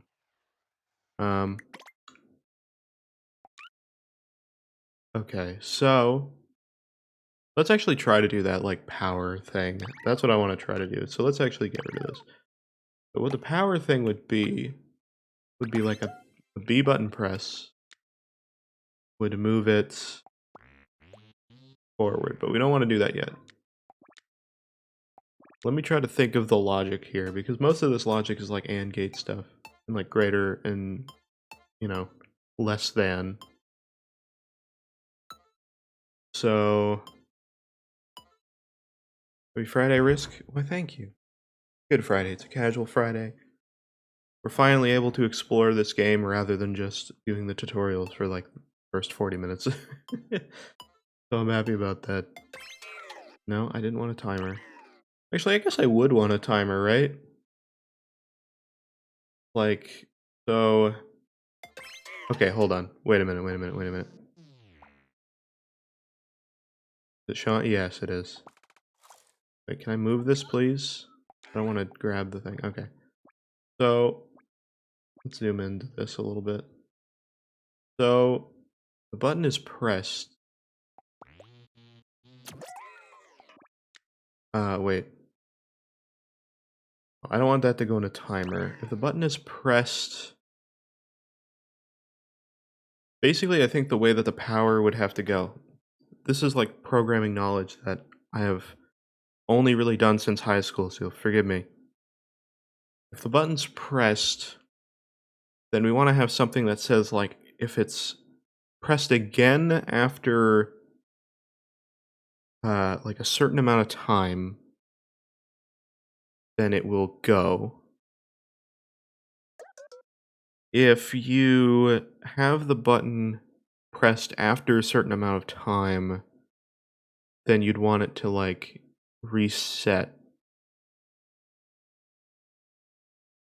I'm thinking of this from a coding perspective. Would you want the button pressed to activate the directional stick, which then moves the object? Well, we wouldn't need the directional stick at this point. We would need to determine. So the ball here, it's not purely like coding fully because it's kind of different. We zoom in here. These are our X, Y's, and Z's. So those are our axis. So I don't know why it gets rid of it when you zoom out. It's kind of annoying. So that's our sphere there, right? That's the object of the sphere. If we load in, that's where our object's going to be. Actually, you know what we'll do to make it a little bit easier? Let's put that there. I can determine where the game screen's going to be. So let's do that. There's our game screen. Actually, let's make it bigger. Like that. There we go. Okay, so now that we do it, we're always going to have the ball right there. Actually, I'm going to want the game screen a little lower. Like there. Yeah. That's the rocket bowl kind of ball layout. That actually is pretty accurate to how it looks. Okay, so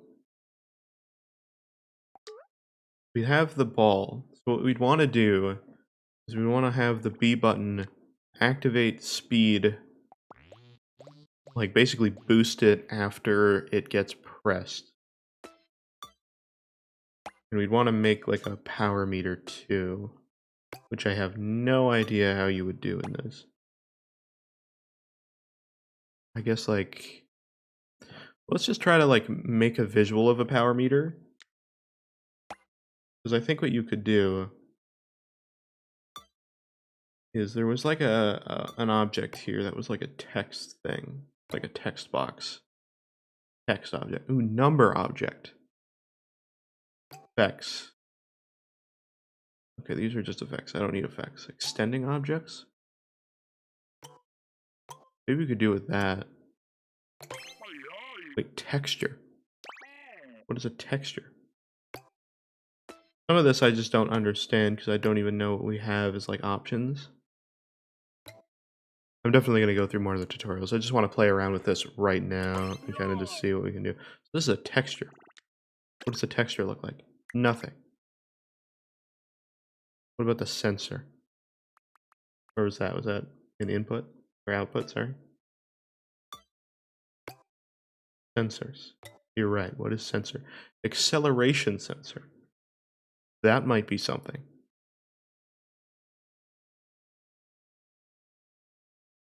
However, I'm not quite sure if that's something that's just going to determine if we see something. I want to know what this texture thing is. Okay, it's got one connection. What is the settings on this? Oh, we can literally make a graphic. Great. Wow, would you look at that? That's fun. Anyway, sensors. Let's look at sensors. Okay, so I would think that acceleration sensor. How does this work?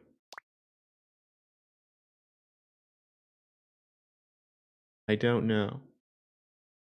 Hints. This sensor outputs the rate at which its center point is accelerating. You generally want to connect it to an object to make use of it. Okay, so I would think that this is accurate to, again, XYZ? Yes. So we would want the y-axis on this. I don't know what that does exactly. I can't even connect that. So wait a minute. I think I also just realized how to make a 3D game. But anyway, like an actual proper 3D game where you can move the camera. Okay. So hold on, I gotta read that again.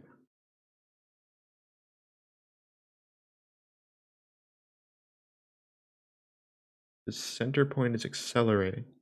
What does that mean?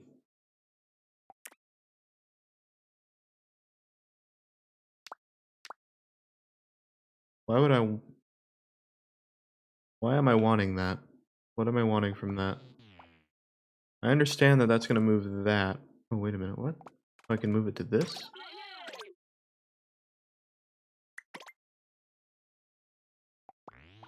Okay. This is pressed. I would want that. Jeebus.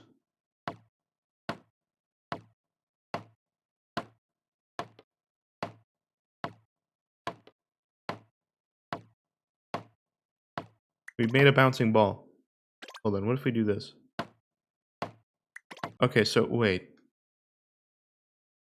So it increases the acceleration as it goes then, because we have it. I have B. If I press B, it extends the Y, makes it go up. I have the wrong axis, I realize. I want the Z. But if I hit that, then that's going to increase the acceleration as it goes. So this is not completely unnecessary, just not there. Okay. That might be something we use to determine how much acceleration we give the ball when we're going forward.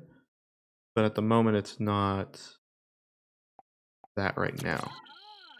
That's not the axis I want. I want this axis, right? Just making sure. Yes. Woo! There it goes. Okay. So that is what I want. But what I want is I want it to be like a charge, and then it goes like, there we go. Now we're bowling. That was just holding the button. Okay, so we're partially there. We're partially there. I was hoping that we could actually hold down the B button and it would gradually increase. It does. So that's good. So what we'd want to do, well, okay, let's disconnect this because we need some in-betweens. Oops, how do we undo? There we go. Wrong thing. Okay, let's bring the button over here so we can see a little bit more. Maybe over here.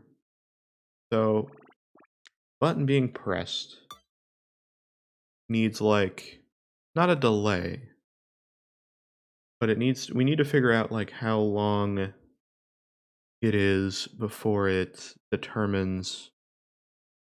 Actually, can we connect that sensor to this?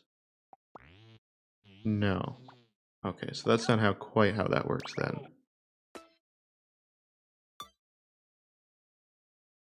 Okay. I'm trying to think. So it's definitely something here we need. We need something to figure out the amount of like acceleration essentially, which I have no idea what we can use to do that. Because we can give acceleration to the sphere directly, but I don't want to do that right then. I want to basically put acceleration in another object to then determine. Actually, that might be a smart way to do it. That might work. Hear me out. If we make another object and we set it to like not visible, or it's visible but it doesn't have any collision. So then it can't collide with anything. We make it like an object, like an extending object, right? And we press B, then we essentially could have it so that the object extends. Then when it extends, we could figure out how much acceleration it has from the button, apply that to like a thing basically saying like when the button stopped being pressed, which I think we can do. Then we put it in the acceleration sensor and we apply that to the ball. In my mind that works. It probably doesn't, but I'm going to try it. So what we want is extending object. We want a cylinder or a box like this, right? And we're going to modify this so that it's visible. Apparently we can't set it to not be solid. Really?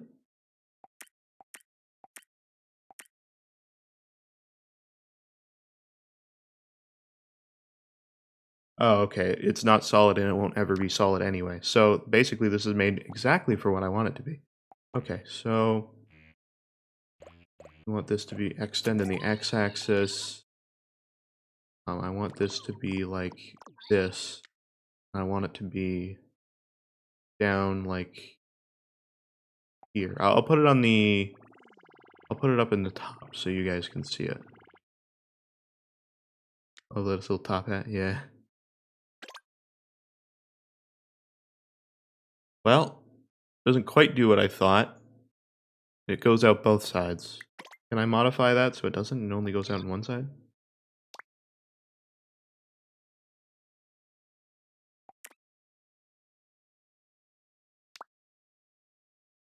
Eh. Okay. This is that. That's just the normal. How do I set that so it doesn't extend? It only extends on one side. That's what I want it to do.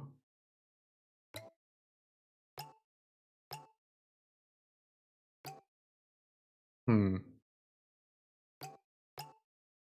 I have a way to do that? And it only goes a little bit. It doesn't continuously extend. I'd like it to do that. Slide connectors.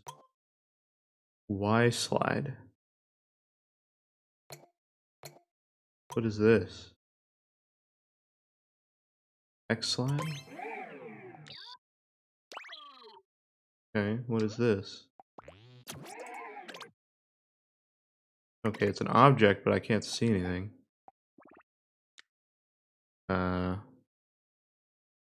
Only on the x-axis. Connected objects will be able to move freely within the selected range. Okay, so this slide... Okay, I see. So this is something that will slide it. So if we want to make like breakout or something, we could do this. Right? So hear me out. So if we do a box, I don't know. Like this. Okay. Okay, never mind. Nothing happens. Why does nothing happen? Oh, wait a minute. I'm an idiot. I need a moving box. Which apparently is a different thing. Moving objects. Moving box. That goes to Y.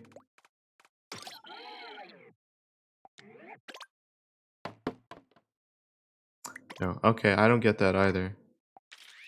Oops. Undo that. What did we delete? Apparently X is a fast delete.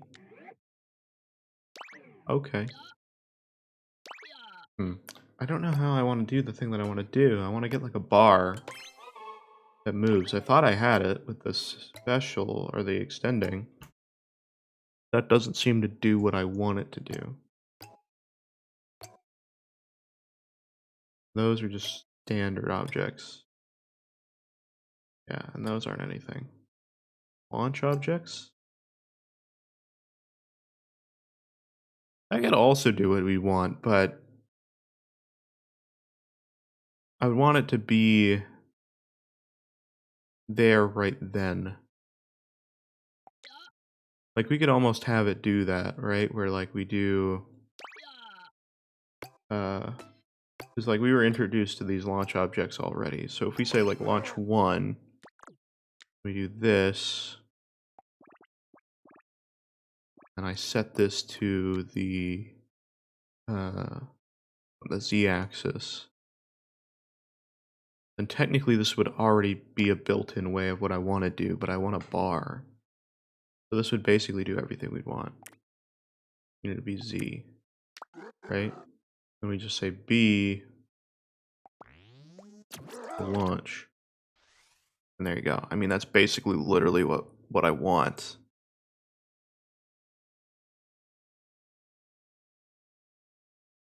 That might almost do what I want. The only problem is that it's not fully visible until I launch it, unless I can set it that way.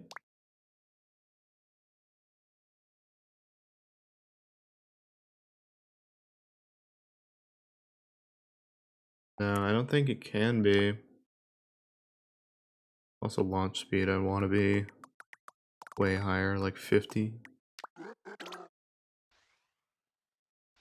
Well, that's fun. That's something, but the ball's not there.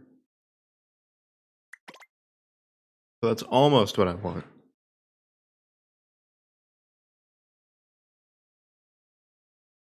But then if I did it that way, then I feel that we actually could almost do the thing that I said earlier where I do like a thing where if it's pressed, like the longer it's held down, the more speed it's gonna get, right?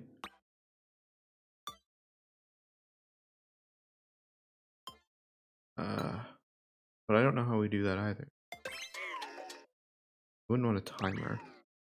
That would just delay. Hmm. Oh, so these are greater than and less than. Oh, hold on.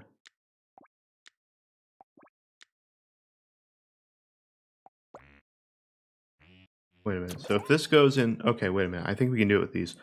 So if we do this, can I just say a value? I put in a value like right now. Do I put in a straight value? This?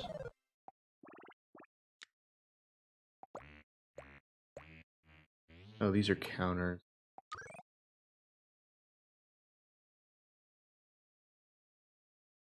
Actually, that might work too. No, but that would just be a timer. What I'm trying to do is I'm trying to like predetermine an acceleration for after you've done it, like when you first press it, but if you continuously hold it, it goes for a higher acceleration. So my thought was like if I do a greater than, you know, like less than a certain time, it'll give it like a certain acceleration, and then like over in a certain amount of time, it'll give it another one, which wouldn't really adapt. And I guess we could have another greater than that's like it just won't launch if it's higher than that. But then that would mean that you'd have to be able to let go of it, which is fine. But I need to find some way to have it so that it determines how much time I've held the button down. I don't know what thing I should be using for that. Keep hitting the effing timer. I'm trying to hit this just to make sure. Okay, that's just random. Okay. We could almost do a counter. I feel like we could do a counter.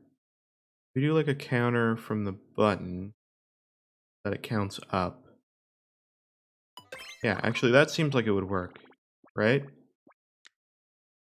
You B will count up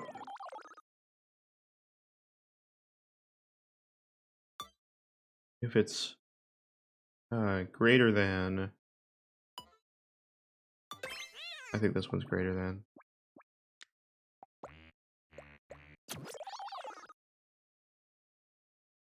Uh, then it will, oh, then it will trigger the input. Or wait, can I get a, I don't want to get like a value. Can I just get like a straight value? Trigger from 0. I don't know if I want to trigger from 0, but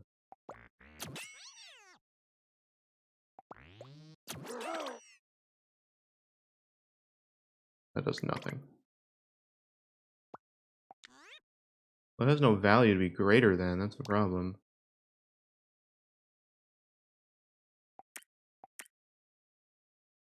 I guess that's greater than, smaller than. Hmm. Damn. Okay. Two input values. Okay, but how do I determine? That's what I don't understand. These are all like button presses, but I don't know. These are a constant, but I can't input anything into a constant.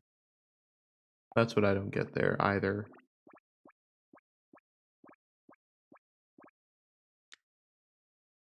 Can't input anything into that. But I want like just a straight input value. Hmm. Damn. Alright. Well, I'll stop that for a second. One other thing I want to do is just see if I can do a 3D world. And I think I already know how to do it. I literally just do a stick movement up and down.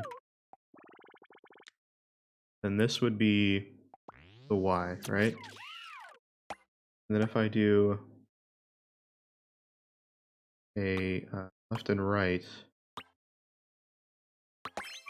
I was going to say on X, but I don't want to move the camera. I want to rotate it around.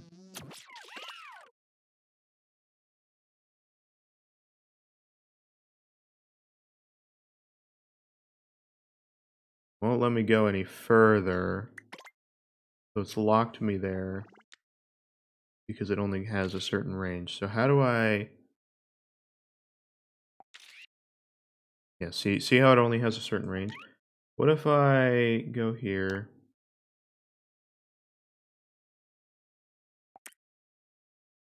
Okay, that just sets it to analog.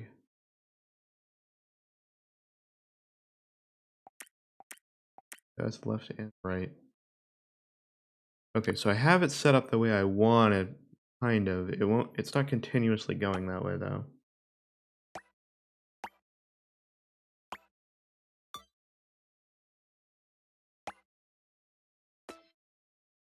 Hmm.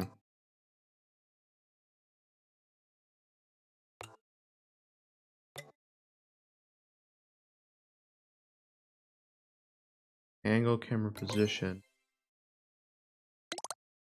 I see. Okay. Okay, what if I just get rid of these for now? What do these do?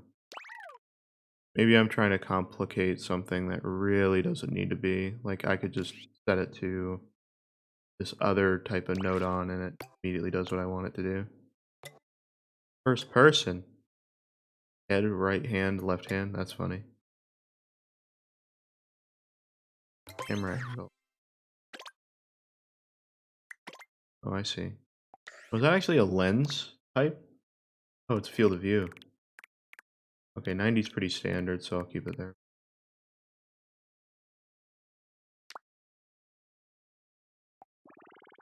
Okay, but I couldn't use a game screen node on with that for some reason.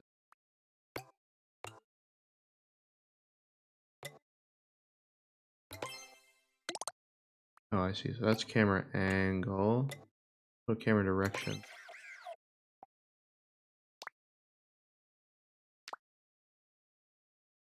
What are these inputs here?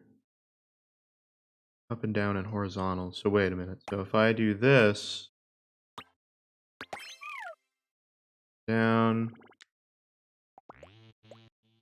for that, stick movement for this, then what do we get?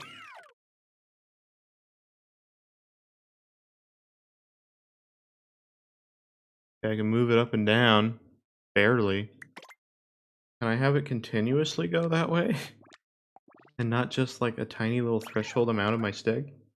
I don't know how to apply things to that, like it doesn't continuously move.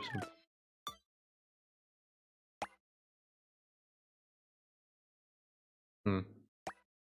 Interesting.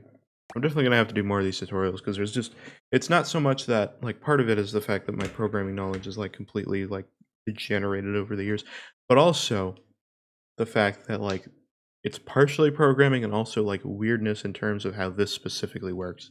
And I don't really get it completely. Like, it's like you gotta have an object in the game world, which is your canvas, but then your programming's also on the same canvas. Very weird. Um, so yeah. Anyway, um, I'm not gonna bore you guys with the tutorials on stream, so I'll leave it there, for now. Um, but that's something. I think there's potential with this. I just have to, like actually know what I'm doing. So there's that. But I think there's potential. Um, the one thing that I'm not sure of is how like in depth we can get again with the terrain. I think that's the one thing. I also don't know how big the world's gonna be, so I don't know if I can do the full kind of Rocket Bowl kind of game that I want to do. Um, I have another idea of a game that looks a lot more doable. Based on the first tutorial we did, it had a lot of similar themes to what I want to do for another game. So if the Rocket Bowl idea that I wanted to do does not work out, then I mean, you know, I think the other one will. But anyway, I'm gonna leave it there for now though. Um, obviously a lot of weirdness with that, but I just want to preview that.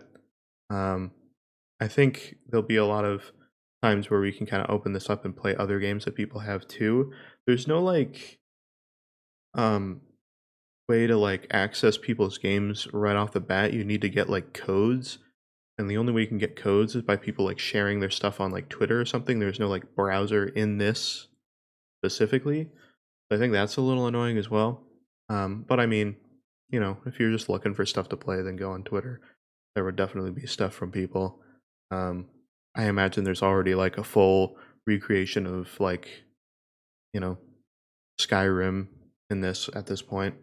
Um, but you know, I think uh, this might be something more too, where I maybe make some stuff off stream too, and just kind of show you guys as like a quick little segment, and then do something else on the stream that day. We'll see how we go. I want to do more with this. I'm just not exactly sure what those things are going to be. But for right now, I think I have to just learn more. Just have to understand more. So yeah. Anyway, that's all for me for now. Uh, I hope you guys enjoyed for what you did see of this, and yeah, pretty much everything at the moment. Next stream will probably be maybe Sunday, likely Sunday. Um, we might do some more Black Mesa because we do have to get back into that. Tuesday, I know we'll be streaming a little bit earlier in the morning. Not so much morning, I guess around noon Eastern time is when Nintendo will be doing their E3 Direct. And I think there's going to be a lot of stuff there for stuff like Animal Crossing, stuff like Smash Brothers, um, possibly other reveals of stuff. Maybe we'll hear about Breath of the Wild 2. I don't think we will. I've heard a lot of things saying that that is kind of, you know, continuously in a development cycle of just adding more stuff. So we'll see about that one. Metroid Prime 4 is apparently in development hell. So we'll see with that. Um, I'm not sure what to expect fully. People are like, oh, Mario Kart 9. I don't think you need Mario Kart 9. I've actually been playing Mario Kart 8 Deluxe a little bit more recently. It's still totally fine. I don't think we need Mario Kart 9. I think we could have had more DLC for Mario Kart 8 Deluxe, honestly. So we'll see what's there. We'll see what's there. I'm excited, but also holding back the hype for that. But I think we will be streaming that live, kind of looking at stuff.